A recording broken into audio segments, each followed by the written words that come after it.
नन्ही बतख। हमारी आज की कहानी है नन्ही बतख।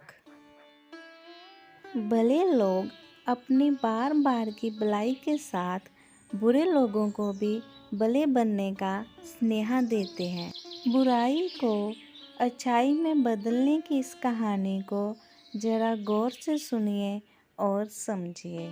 नन्ही बतख एक दिन तट पर आई और उसने देखा कि एक बिच्छू दलदल में फंसा है। बिच्छू ने नन्ही से प्रार्थना की, बहन, मुझे बचा लो। नन्ही को बिच्छू पर दया आ गई और उसने बिच्छू को उठाकर बाहर सूखे में रख दिया। बिच्छू को शैतानी सूझी और उसने नन्ही को डंक मार दिया।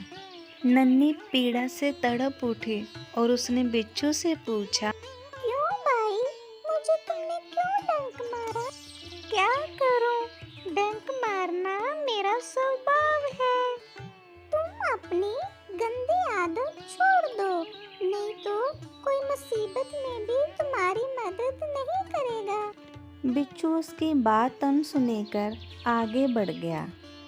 इसके बाद नन्ही अपनी माँ के पास चली गई और माँ ने पूछा, नन्ही, इतनी देर से कहाँ थी तुम? मैं कब से तुम्हारा इंतजार कर रही थी। माँ, एक बिच्छू दलदल में फंस गया था, उसको बचाने में देर हो गई। बेटी, ये तो तुमने बहुत अच्छा काम किया है। लेकिन बदले में उसने मुझे डंक मार दिया। बिच्छू अपनी आदत से मजबूर है। तुम उसको जितनी बार भी बचाओगी वो तुम्हें डंक मारता ही रहेगा। माँ, मैं उसकी ये गंदी आदत छुड़ाती ही रहूंगी। कुछ दिनों बाद बिच्छू के प्राण संकट में पड़ गए और इस बार वह पानी की धारा में जा गिरा। मौत सामने देखकर बिच्छू को नन्ही की याद आई। वह नन्ही को पुकारने लगा और नन्ही ने उसकी पुकार सुन ली और वो उसके पास भागी भागी चली आई। उसके मन में एक विचार आया, अब मैं इस गंदे बिच्छू को नहीं बचाऊंगी। बिच्छू गिड़गिड़ाने लगा, बहन, मुझ पे दया करो। नन्ही का मन डोल गया और उसने सोचा, क्या पता जे सुधर गया हो और उसकी गंदी आदत छूट गई हो। नन्ही ने बिच्छू को दोबारा फिर से जीवन दान दे दिया। बिच्छू अपने स्वभाव के अनुसार डंक मारने के लिए आगे आया और नन्ही उसका ये इशारा समझ गई थी और हंसकर बोलने लगी, बिच्छू भाई, तुम रुक क्यों गए? डंक मारो।